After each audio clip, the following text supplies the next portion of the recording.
What's up, everybody? This is Eddie, owner of Easy Vending, coming back with another video for you. And today I'm going to share with you 10 quick tips on how to come up with a name for your vending business. Alright, and this is going to be part of our just series of videos on how to start up your vending business. Before I get into this, I just want to say this. Do not get caught up in trying to get all your ducks in order before you get started. Alright, you got some people who want to do A, B, C, D, E, F, G, H, I, all the way to Z before they ever do anything, before they ever put out a machine, a box, before they ever get a location, anything, right? At the end of the day, do something. Get started. Get a machine out there. Get a box out there. Talk to people. Don't worry about if you got a name yet. Don't worry about if you got an LLC yet. Don't worry about none of that yet. Just get started. You can work on everything else as you go. But keeping that in mind, you do want to make sure that you're setting up your business to look professional, because remember, image is everything. Alright, so having said that, I'm going to just give y'all 10 things to remember when you're coming up with the name for your business, okay? And this should help you out along the way. Alright, so number one, you want to avoid names that leave people clueless as to what it is you do. Okay, so what do I mean by that? Here's a little example. So what sounds better, Joe's Windows or Joe's Contracting? Alright, if Joe has a business that's geared toward doing windows for people, why would he name his business Joe's Contracting? Alright, that's kind of general. And if somebody's looking for someone who does windows specifically, and then the name Joe's Contracting just come up, they're less likely to choose Joe, because in their mind, you know, they don't know what Joe does exactly. Joe's Contracting, that sounds like something that has to do with building houses or anything. But if Joe's Windows came up and I'm looking for someone who does windows, I'm more likely to go with Joe's Windows, right? And so the same can be said for your vending business. All right, you want to choose a name that has vending in it, okay? And you don't necessarily want to box yourself in, and that's going to be one of our next points. But so just make sure you have, it could be like just like Easy Vending, right?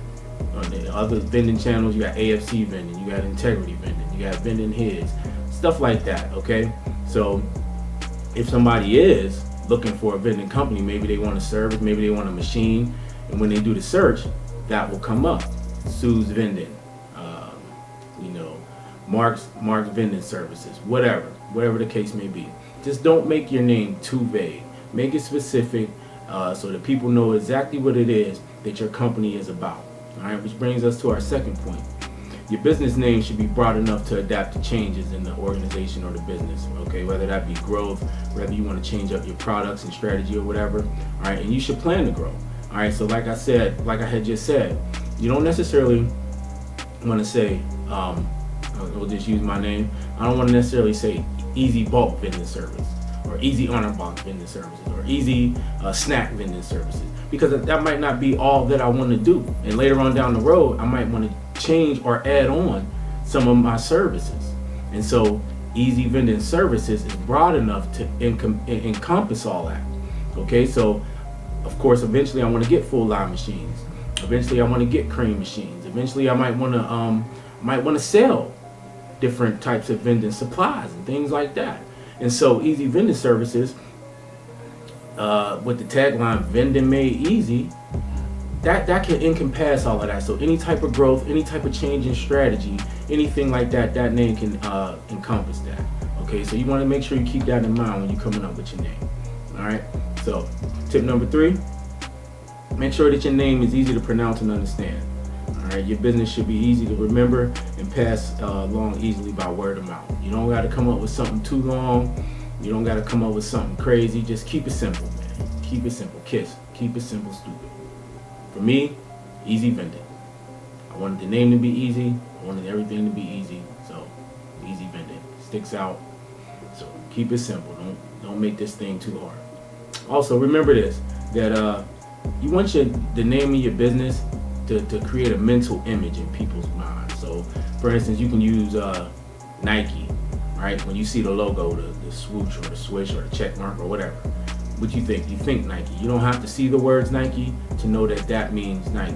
Adidas, you see the 3 lines, right? You know that's Adidas. So on and so forth. And so names that create a mental image or remembered much better than those with no image or picture. All right. If you look at some of the other logos online, right? AFC Vending, he got the beer on there, and he uses the tagline "Beer Squad" or whatever. Right? It's easy to remember. If he is to put that logo on the shirt, which he has done, on the side of his truck or whatever, with the beer, people would associate that with AFC Vending, right? Same goes for my logo. Just the simple easy in a circle, right? I don't necessarily have to put the words easy vending there. As long as I brand that logo and people will see that and associate that with the company. And so you want to make sure that your name creates that mental image, that logo and everything. Make sure that you don't have to necessarily put your name on everything. It could just be simple, easy logo. People see that, they associate that with your business. All right.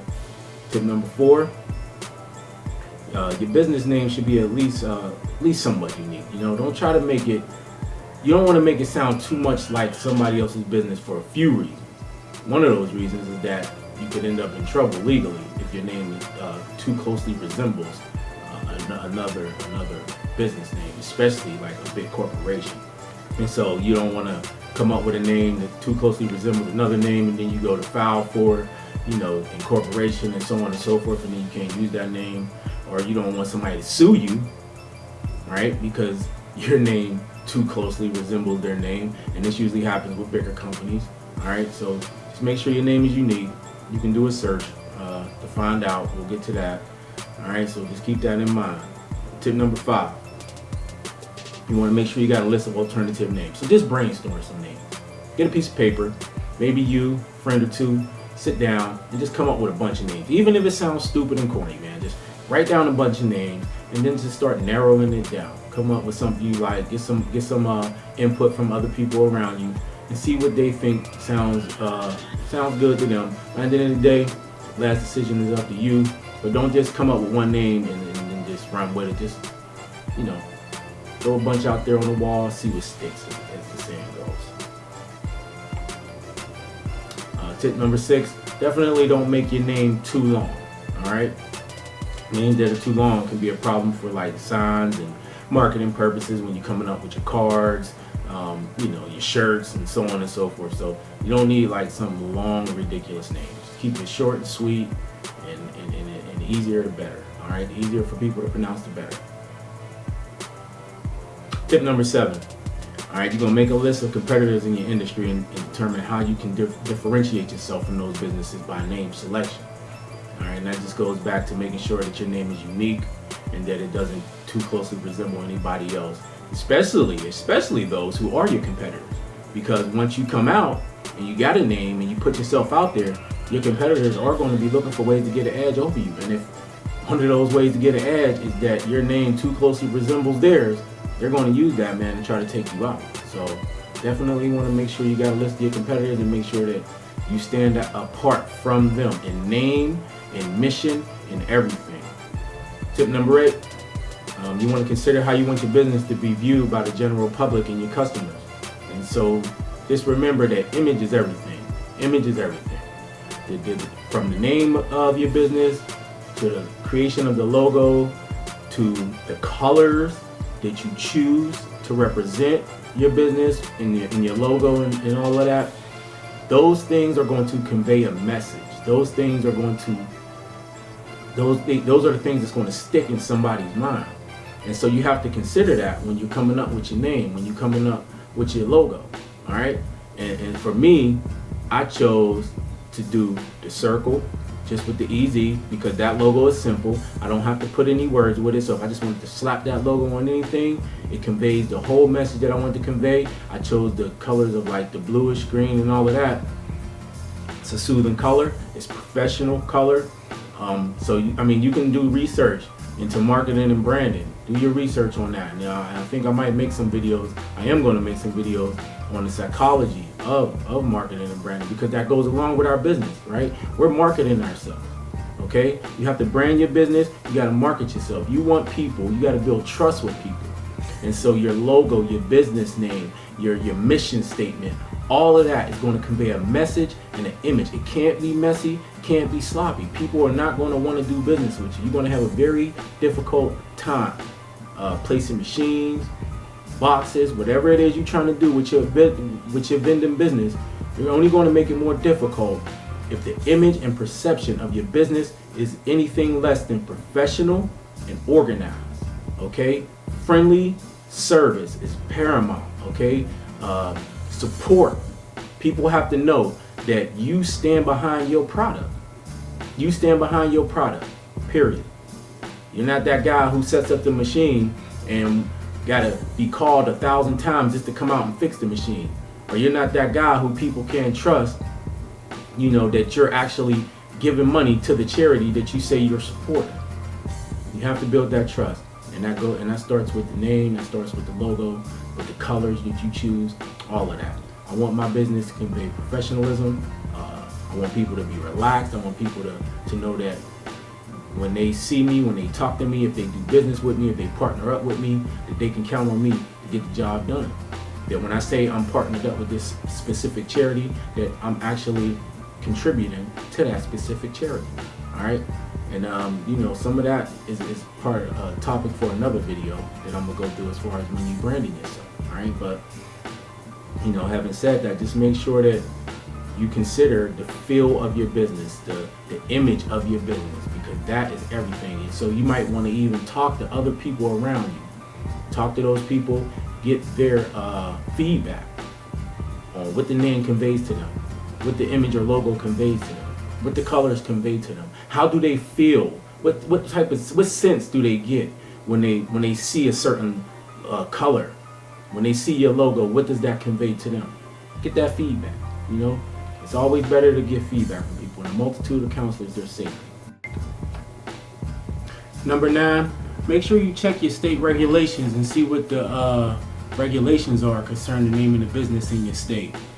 And the reason is that many states require specific wording for corporations and LLCs and so on and so forth. So you can do a search of that on Google, find out what that might be, go to your state government site, and I'm pretty sure you can get all that information off of the site. And then one of the reasons is that you just got to consider the fact that, you know, there's trademarks on some names, and there might be like certain words that might be limited, or you might not be able to use in naming your business. One of the websites that you can go to that I had talked about earlier is the USPTO website. That's the United States Patents and Trademark website. I went to that site myself. You can search up anything. There's different things that you can look for. You can put in different search criteria. See if anybody has like a trademark or anything on your name, on the name that you want to use anyway, or if there's anything similar to the name that you want to use this trademark.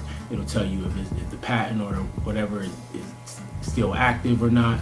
So that's a pretty useful site. So go ahead and check that out. And then lastly, number 10, don't forget that your name is not the same as your slogan. Okay? So you'll have a name and you'll have a slogan. So mine is Easy Vending Services. What's my slogan? Vending made easy. Alright? So you just want to differentiate between those two.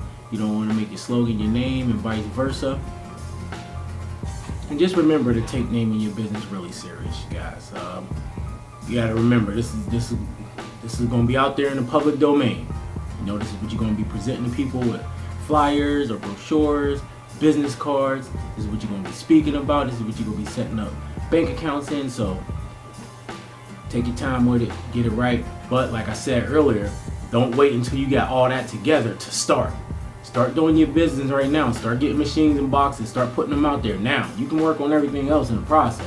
You don't have to wait for that stuff to be done in order to start doing your business. I'm just saying in the process, you need to be setting up a foundation for your business, okay? So make sure you pick a name that provides at least a neutral image and if possible communicates your business type, okay? LLC, if you do get an LLC, you have to put LLC after, but you don't need an LLC to start your business, just so you know.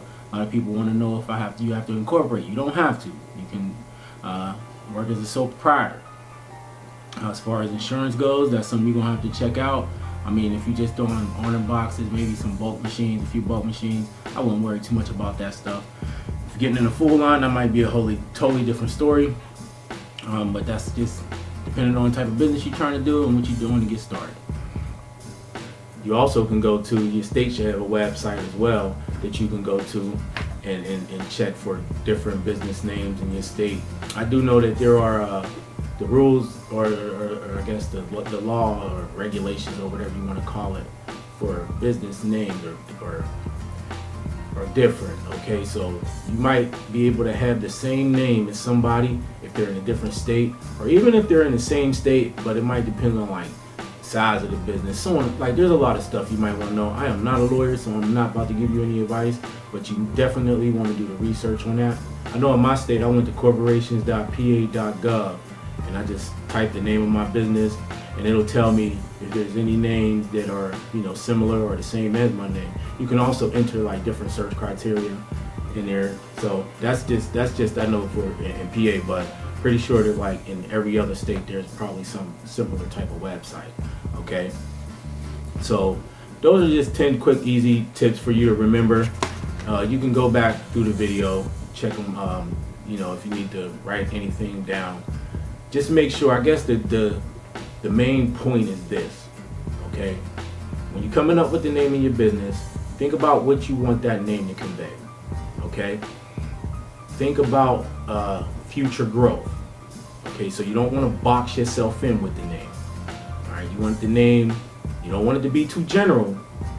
You want the name to convey exactly what it is your business is about, but you also want to make sure that that name allows you to grow, to change in strategy, to add products, right? To add services, to take away if you want. And so like I said, easy vending services, okay? That name is specific in the sense that people know that the company's about vending, but it's not too specific where I will have to box myself in on just a specific type of vending, okay? It wouldn't have to be just boxes, orange boxes, or just bulk, or full line, or anything like that. All right, so if I wanted to add different services and products later on down the line, which I am, I can do that and still convey the message of the business. All right, so make sure that your name does that when you're coming up with your name. Make sure that you try to just keep it as short and sweet as possible. You don't want to get too fancy, okay? Because, you know, you start getting too fancy and all of that, and then, you know, just get kind of crazy. I've seen some of the names that people come up with for some of their companies, not just vending companies, just companies in general. It's just like ridiculous. All right, but also just remember, logo, when you're creating your logo, make it something short and sweet, man. Don't make it too crazy. Some people want to get, you know, they want a Van Gogh type of logo where they just doing all this artwork. Listen, some of the best logos, some of the most I don't know if I want to say memorable, but some of the logos that stick out the most in your mind that you can remember, I guess, the AFC Vending, you check out his logo, Vending Driven, and then Vending Heads.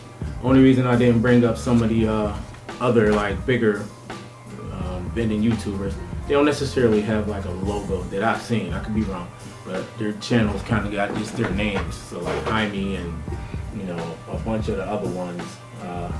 They kind of just got their name there, so it's not necessarily like a specific vending logo. And so I just, you know, that's why I just pointed out those three. But keep that in mind when you're doing your logo. You slap that thing on the side of your car, you put it on your business card, you want it to convey a message, okay? And so just remember how important that is.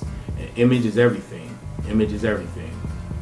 From how you dress when you walk into a business, when you're looking for locations, how you present yourself, how you speak with people, all of that matters. People will make a decision if they want to work with you or not within like the first 5 seconds, if that, maybe the first 3 seconds. As soon as they see, they already judge. When you walk in that door, how you look is going to already tell them, you know, whether they're going to put their guard up, whether they're going to accept what you got to say. The more professional you look, the more professional you speak, the better the chance that you can get in the location. Okay, the better the chance that you can build a relationship and network with people and grow your vending business. And so we're just going to leave that right there. Those are just some quick tips for you when coming up with the name for your business. Keep that in mind. Check out those websites that I told you about, the U.S. Patents and Trademarks website. Also check out your government site in your state to do the name search and see if there's any names of other businesses that resemble yours or they're exact matches, so that once you do come up with a name, you don't get your business cards and get everything going and then come to find out now can't use that name. You just wasted a lot of money. All right. So if you have anything that you want to see specifically, why don't you just drop a comment below and let me know. I'll try to see if I can work on that. If this video was helpful, why don't you show your support and appreciation by hitting that subscribe button and the notification bell, so when I upload another video, you'll be one of the first to know. Also, don't forget, I do got the giveaway coming up. I'll leave a link in the description to the giveaway video so you can see what the requirements are. But you might want to get on that. You know, never hurt to get some free money, right? All right, this is Eddie from Easy Vending. Talk to y'all again soon. Peace.